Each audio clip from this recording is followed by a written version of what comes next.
And thank you very much for the invitation. As you see, my complicated life is reflected also in the complicated title, because I would like to bring closer different disciplines in order to explain how biopolitics is implemented now, what forms, what kind of biopolitical strategies could have been observed in different parts of the world, and I also would like to see why bioethics and human rights would be necessary in the analysis, which is often missing actually from different policies.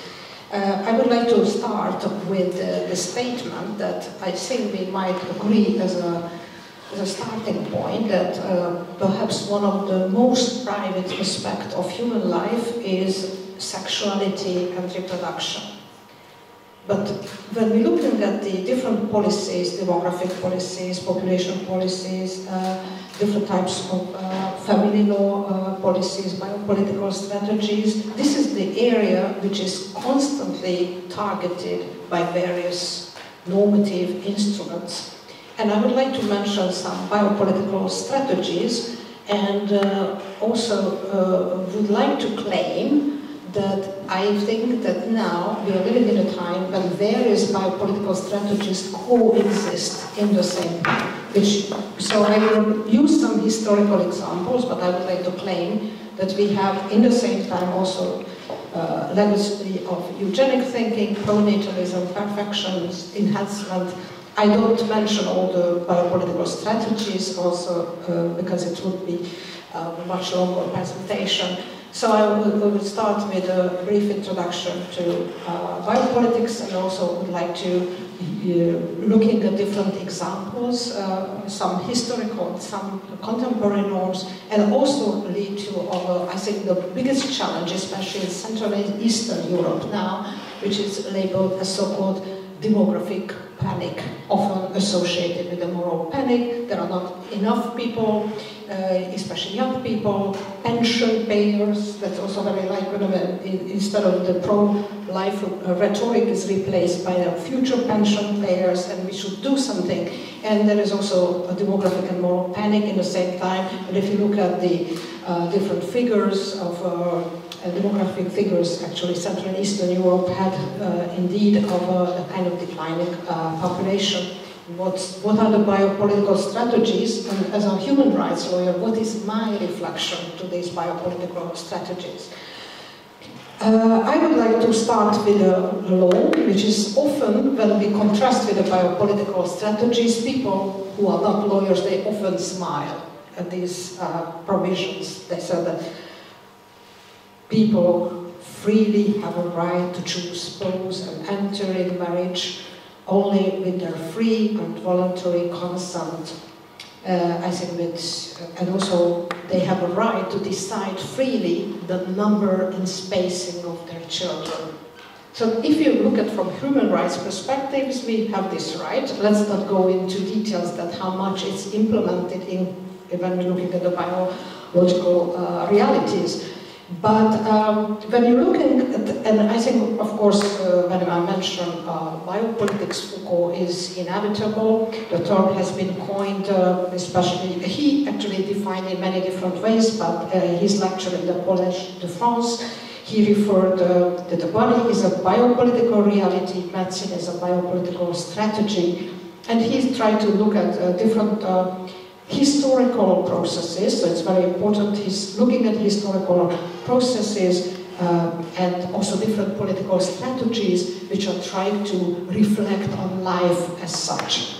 But of course, biopolitics is very different now, but I think that it, as an analytical tool, is very useful when we're looking at different types of demographic policies, population policies, and also various measures which are disciplining individual body and population for managing their health and hygiene, nutrition, birth, and sexuality. Now we have much more instruments than in the time of Foucault's times, and a lot of feminist scholars, but not necessarily feminist scholars, but since the 70s they are reflecting scholars on so-called technocentric biopolitics, which is including of a knowledge of slowly but increasingly based on genetics and also various capacities, including infertility treatments, and then it goes very broad. I like very much Lemke's very short, concise book on biopolitics, when he highlights that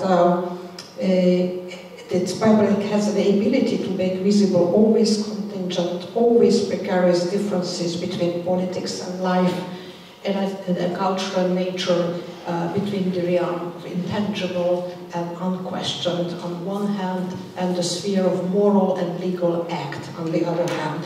And so I think that biopolitical lens is still very important to uncover the real intent of the legislator, and sometimes it's not what is explicitly stated in legislative debates.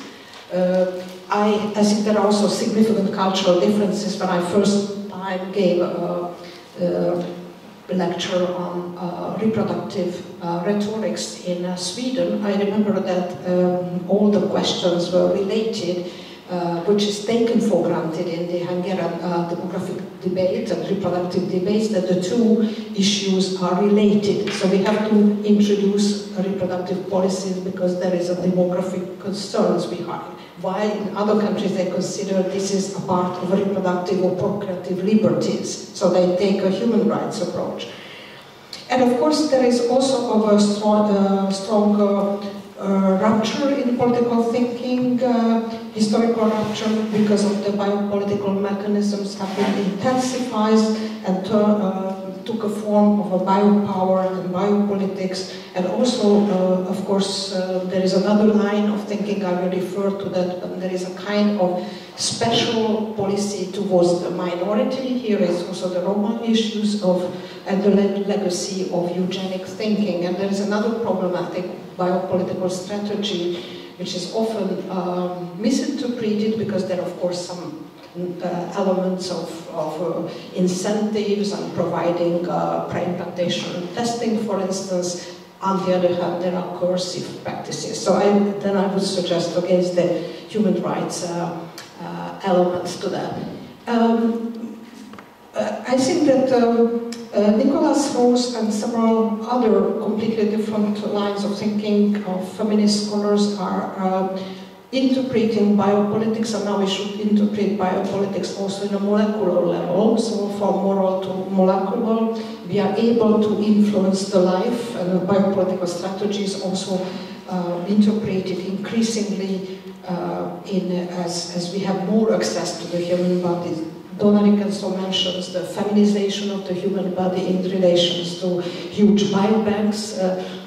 Europe also have a joint project, BBMRI, and various biobanks, not only the UK, but several others had an umbrella organization that tried to send to each other different kind of biological specimens, and the control and the commodification on these molecular level biopolitical strategies are also worth of studying.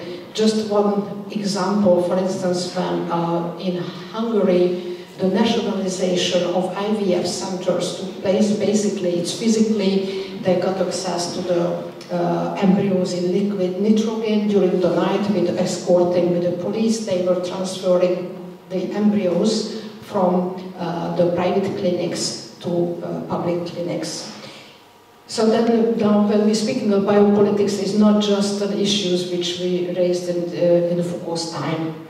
Let's see some major biopolitical strategies. Again, I have to be very selective because there are a number of biopolitical strategies, and I claim that these strategies coexist in the present time.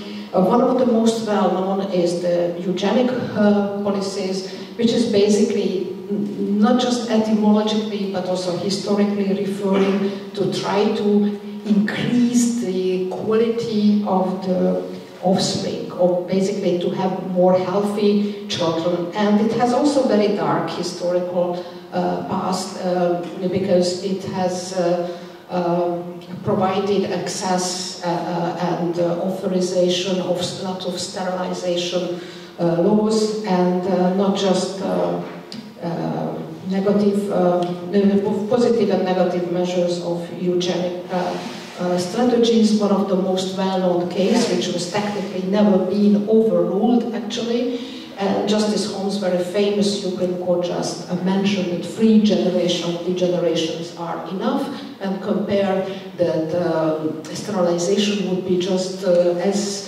deep intervention as vaccination, and authorized a vaccination of a feeble-minded girl, Carrie Back, who has actually, it's an element of, when speaking about mothers, her sin was that she was an unwed mother, and it was regarded as a kind of deviancy. And since then, of course, we're dealing with, therefore I'm always saying the new and old models, that women's reproduction was always a center in various biopolitical strategies, and they were regarded not just as opportunities, but also of a kind of places of interventions. And when we're speaking about eugenics, then we have a lot of contemporary elements as well. One was I think that was around the 90s, when lots of Slovak women, Roma women were sterilized. It was a very complicated study to investigate the cases, because it's not evident actually what happened, because ultrasound may not necessarily show what's happening, but it almost jeopardized Slovakia's accession to EU, because it came in that moment. There is a very interesting film about it, and that shows the interconnections to the other issues of medical paternalism and also of how Roma are treated. Also, there is a Hungarian case. This is one single Roma woman's case who was undergoing of sterilization without her explicit knowledge.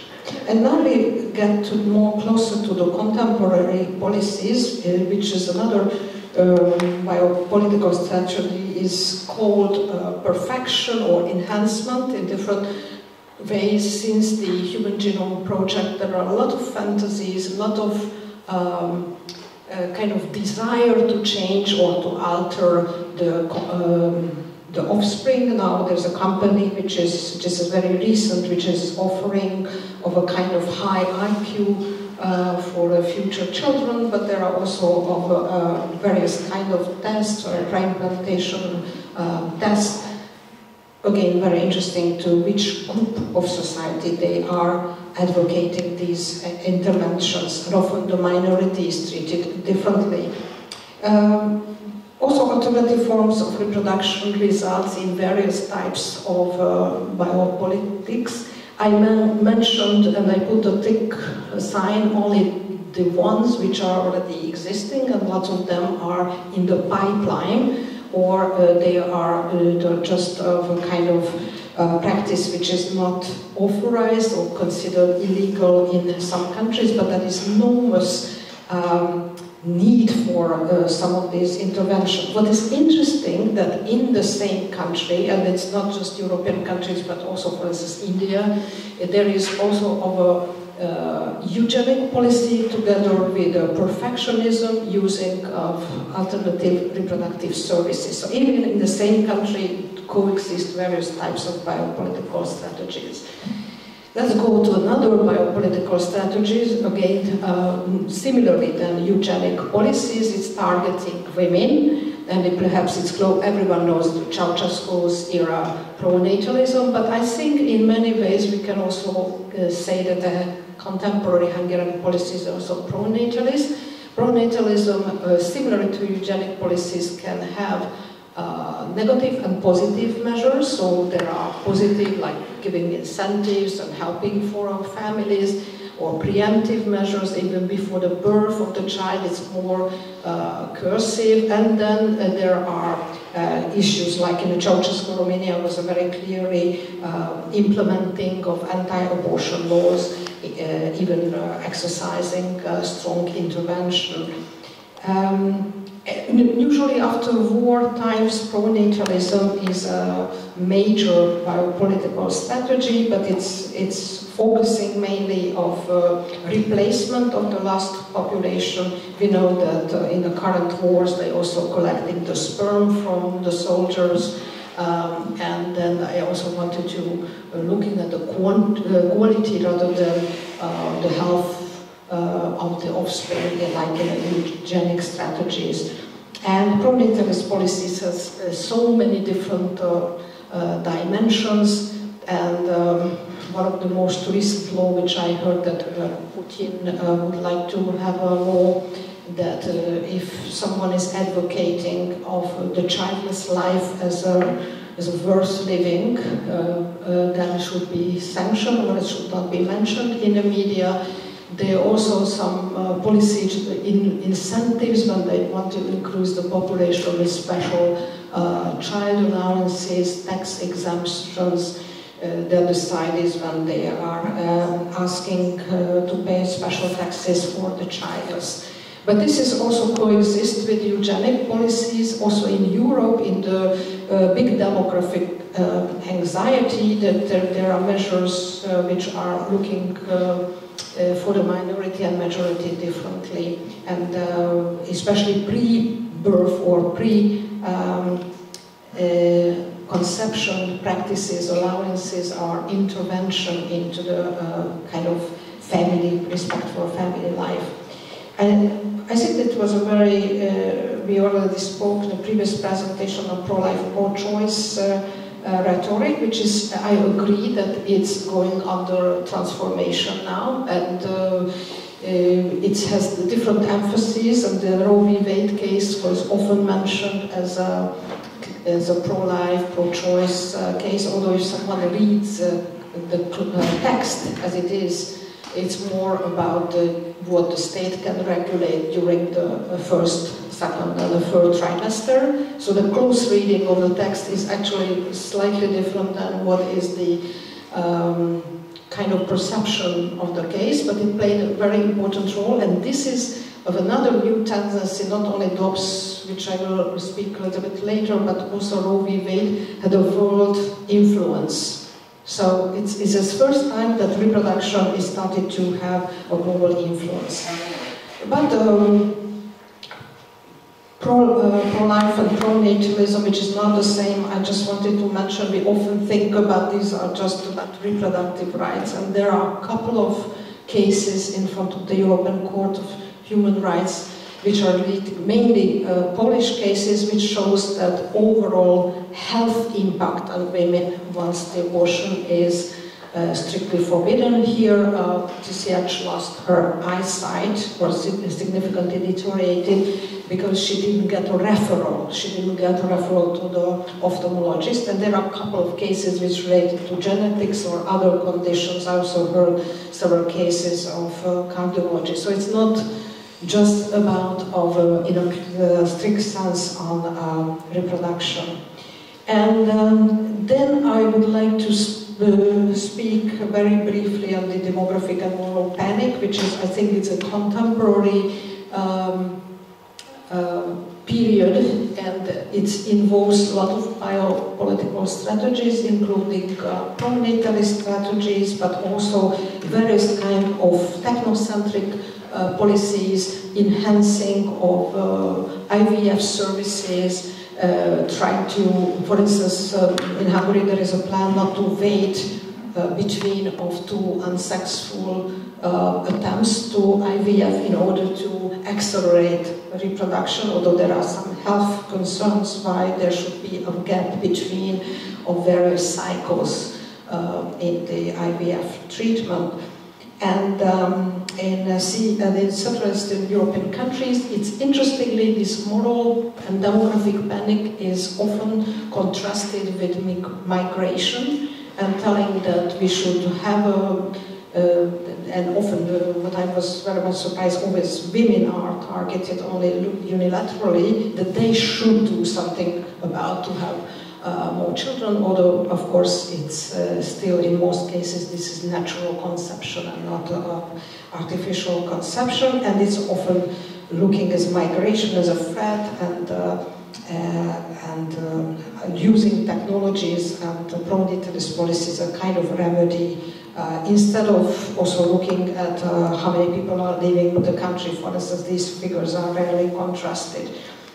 There is another element, and it's a very old biopolitical strategy, the role of paternalism. So since we are speaking about medical care, most of the biopolitical practices in the field of reproduction, assisted reproduction and various forms of abortion or other reproductive services is going through the medical sector, in which we could see that somehow there are still old practices, troubling legacy of misogyny, manifested in gaps and omissions. For instance, I'm just mentioning 2 husband stitches during the birth, and also of lack of adequate pain management during delivery.